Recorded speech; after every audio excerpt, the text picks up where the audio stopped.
What's up, guys? Welcome back to the Circus here. Today on the left side, we're back at another live duel here.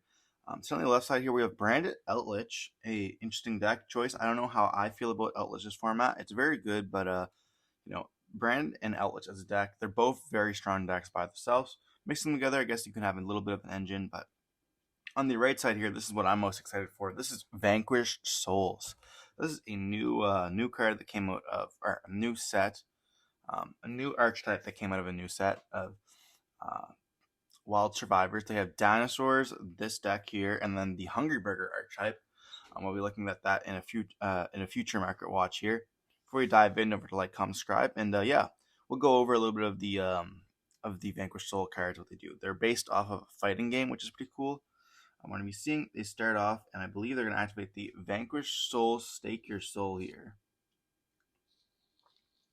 And then going to be chaining a copy of D-Shifter here. They're going to reveal D-Shifter off of the Stake Your Soul. And then so you reveal one monster in your hand, especially when one Vanquish Soul monster with the same attribute but a different name from your deck, return to the deck during the end phase. So they're going to reveal, actually they're going to reveal DD Crow here, which is interesting. Because they can just reveal the D-Shifter, because the cost is to reveal one monster in your hand. It already has checked all those types there. And then by the time it's into the graveyard, it can resolve.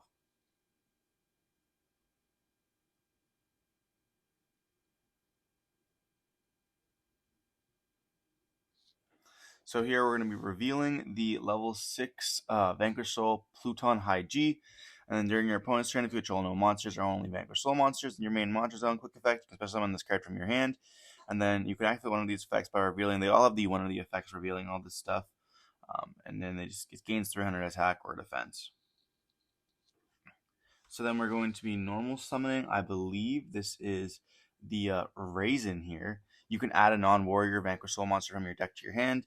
And then if you reveal a fire, it can't be destroyed by card effects. And a dark and fire, you can destroy all monsters your opponent controls in this column. We're going to link away into the link 1 here, which makes it that it cannot be used as link material. You can only target the biggest monster of attack, and then you can use special summon monsters from your hand and stuff like that, and add a Vanquish Soul from your graveyard. Here we're going to be summoning out the Mad Love. Mad Love is a you add a spell or trap, essentially, and then you do some stuff for that. They're going to adding the one that is the Monster Reborn. It's like Vanquish Soul continue. When your game dies, you can continue it. You pay 500 to target, special summon it, or add it to your hand in defense position. And I'm simply going to pass their turn on this.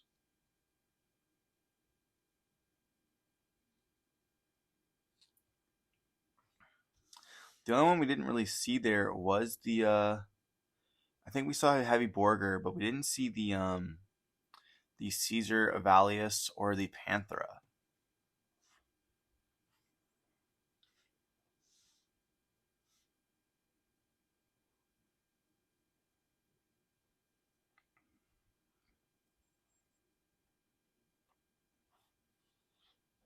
Here we're going to be activating a Super Poly, going to be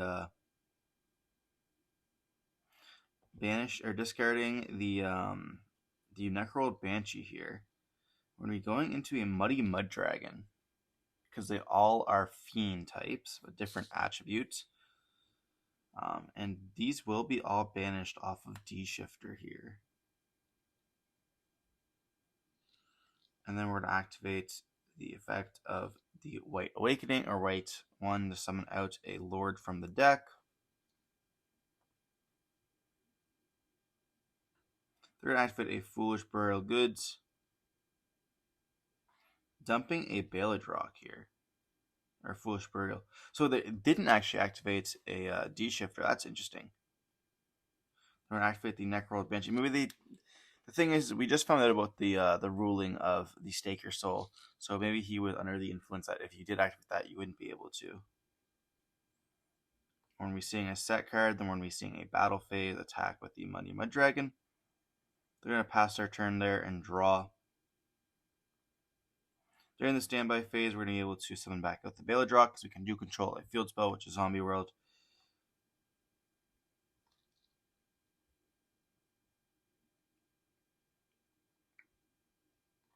We're gonna see a normal summon of the raisin here.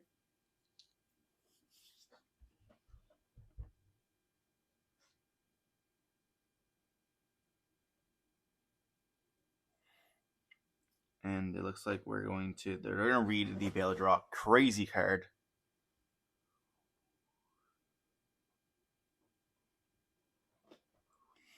You have to also be careful of your zoning here, which is important. And then here we're going to be activating the effect of the Borger to summon itself out by returning. It's like you can target one non-machine vanished soul monster, return it to the hand by summon this card.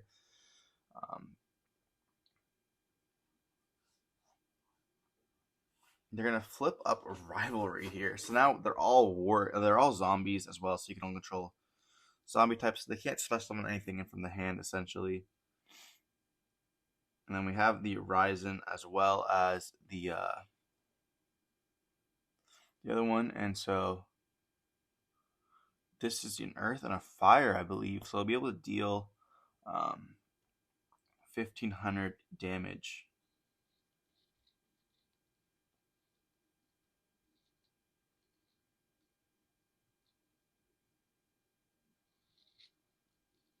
I'm going to choose to Baladrock negate this.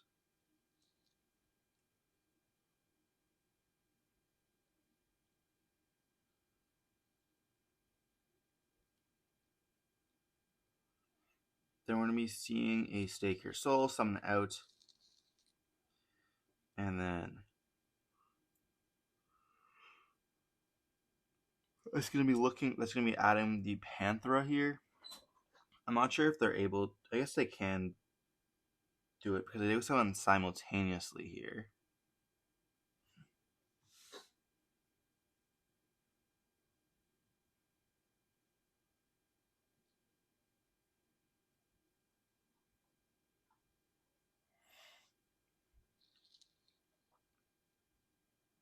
And you're just going to scoop it up. Interesting. I don't know really much about this deck, to be honest. I'm just looking at the stuff here. So I could be misplaying myself. I could be not declaring the effects correctly.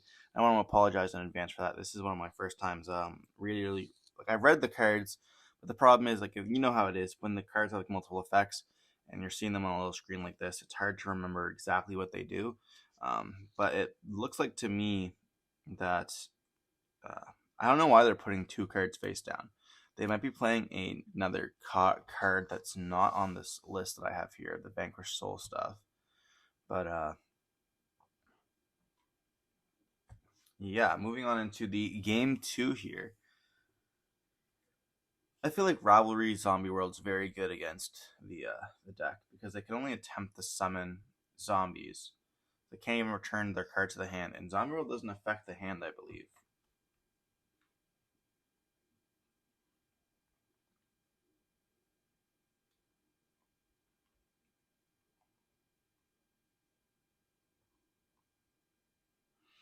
Um, Yeah, only field and graveyard. So the thing is then they can't special summon anything from the hand because they can't special summon anything that's not zombie type.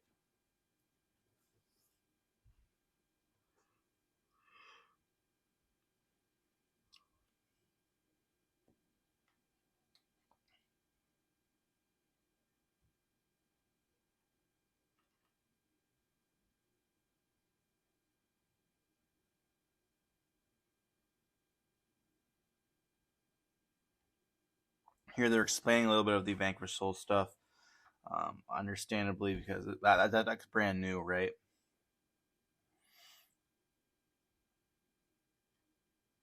Here he's gonna say his opponent can go first, which as we're gonna see branded Eldlich gonna go first here. We didn't see that much of the branded stuff from there. And then we're gonna be seeing a D shifter being activated right away here.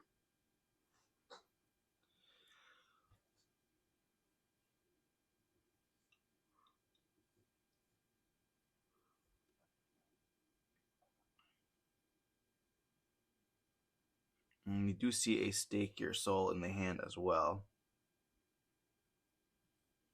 I don't know what Eldlich Brandon can do under D-Shifter.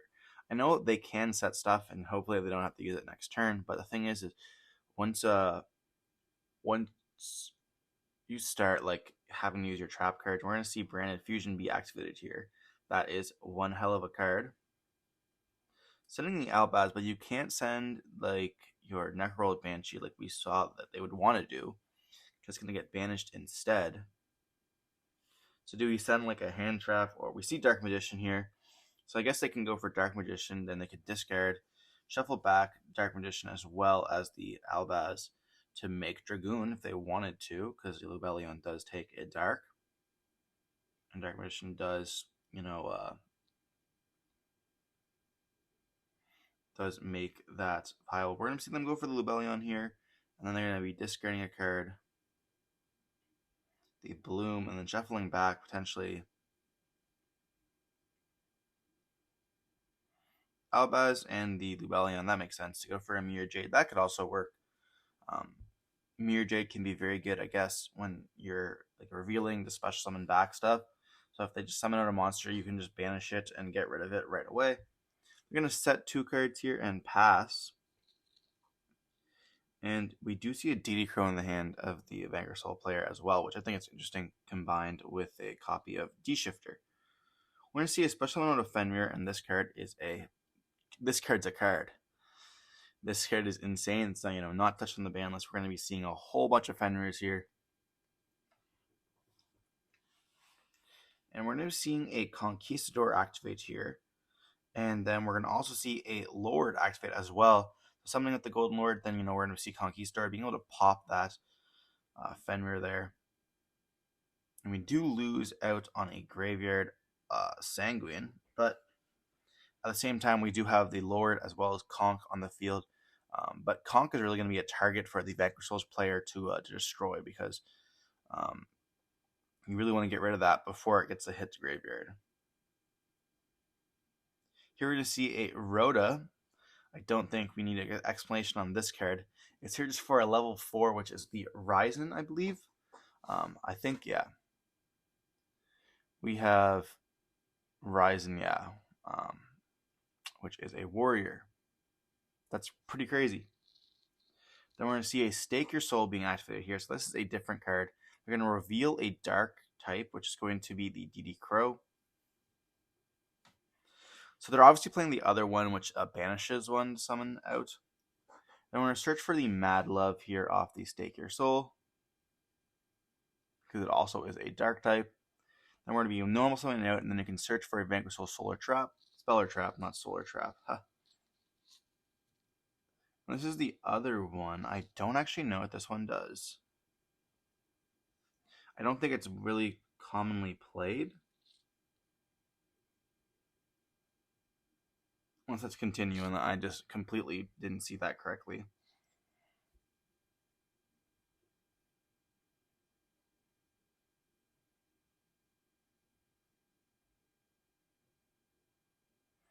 We're going to see them summon out a copy of the Ryzen.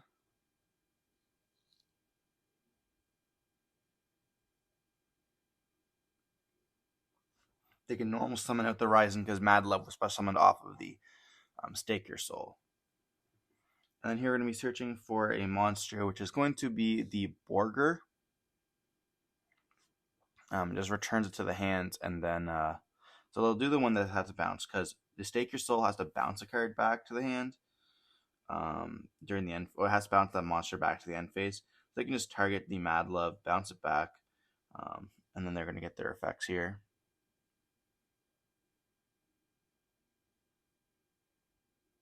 What's cool about this deck is this deck can run so well under Tikaboo, because you just don't care at all. We're going to be going into an overlay here. Going into Baguska. Interesting choice. Baguska in attack position, going to be beating over the Conquistador, going for a Zeus line, and this is huge. And the thing is with the copy of Mirror Jade, it cannot actually resolve under Shifter, which I forgot to mention, because it has to send to the graveyard as cost. If you cannot pay cost, you cannot activate the effect. So here we're going to be seeing the Lord as well as the Mirror Jade, which we'll be able to activate in the graveyard or in the Banish Zone, which will get rid of everything during the end phase. They're going to set one card. They're going to get rid of that Zeus, but we're going to pass our turn. They have one card in hand. And what are they going to do here? We're going to activate once again the Stake Your Soul. Something with the Mad Love from the deck. Mad Love effect's going to activate here. Being able to search for the trap card. This is going to be this one's sick. This is the copy, I think, of the Trinity Burst. It summons 3 from the hand, essentially, or 2 from the hand, I should say.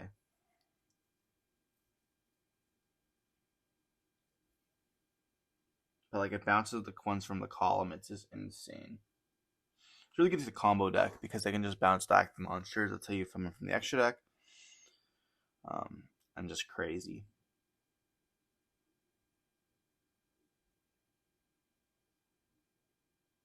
Simply going to pass on linking 1 and setting another card. It is very, very early on in the build. This is like the second day of release, or the second day after release of these cards. We saw someone playing it, so if there's any other combos they should do, let me know in the comment section down below so they can learn better, or I could learn as well. We're going to see Lord pitch the branded opening here, trying to get rid of one of the trap card, which ends up being this Trinity Burst. Then we're going to be seeing the Vanquish, Rock of Vanquish, what was it called? The Rock of the Vanquisher, summoning out the Mad Love once again. Then we're going to be tagging out for the Borger. We're going to be revealing off of Borger the Fire to draw 1 card, I think it is. Or the Dark to draw 1 card, my bad.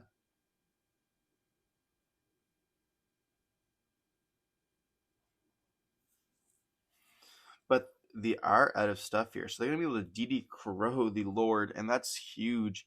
That's a second Lord, and it's going to be pretty much a game right there. We're going to be want to see this one that summons to your opponent's side of the field, and then they're going to be adding there.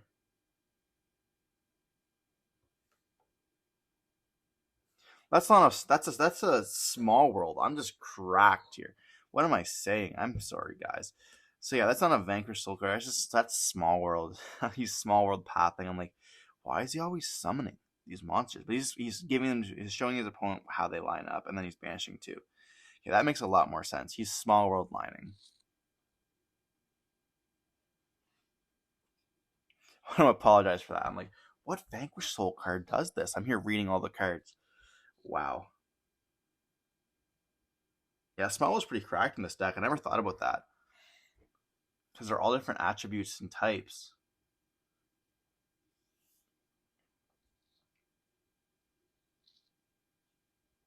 Pretty cool, to be honest. This right here should be game for the Vanquish Soul player. I'm pretty sure they have this in the bag.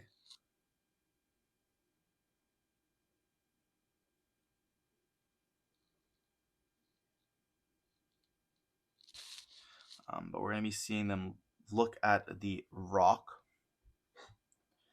And then that one can summon out, correct? Summon, yeah, one from the hand. Yep. So they're thinking about summoning out the Panther, I believe.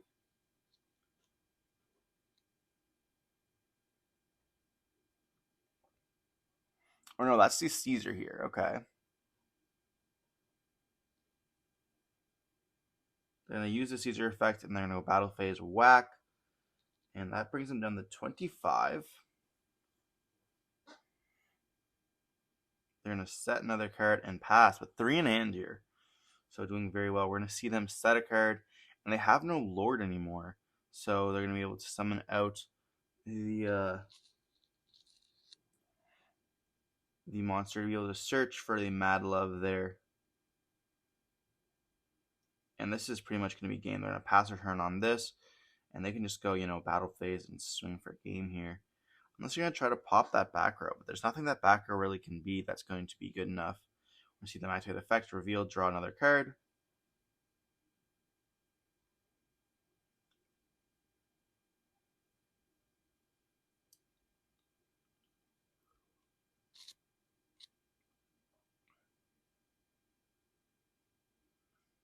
It's going to be battle phase for game. We're going to see Haquero being activated here, protecting life points, but still going to be able to be attacked for game because there's more than 25 on the field.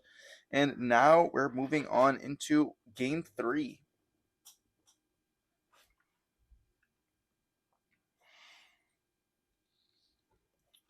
So that double Banishing Lord is very interesting. I guess that DD Crow did come up.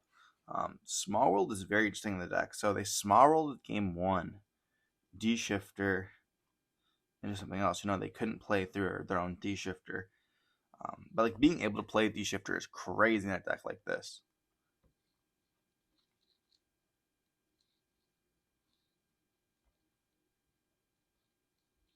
Like, what really do you side? Like, that's the problem. Like when you're playing up a brand new deck, is we haven't figured out any of the siding patterns. I mean, for all like I assume that this player, the branded Eldlich player, doesn't actually know any of the Vanquish Soul cards. I don't know any of them.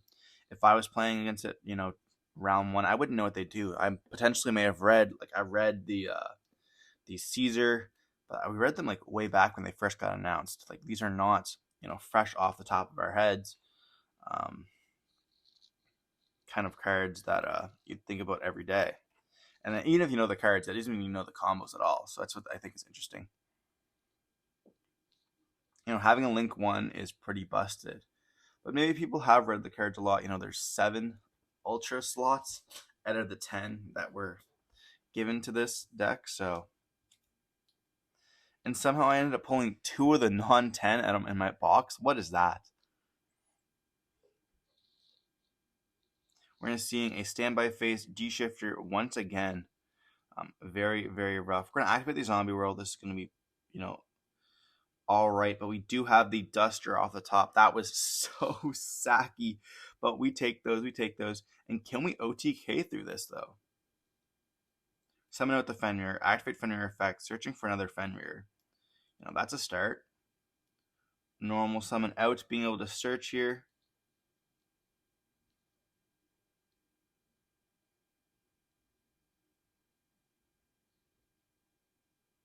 Searching for a Ryzen. No, not the Ryzen. Searching for the Caesar. Getting that salad. All readied up.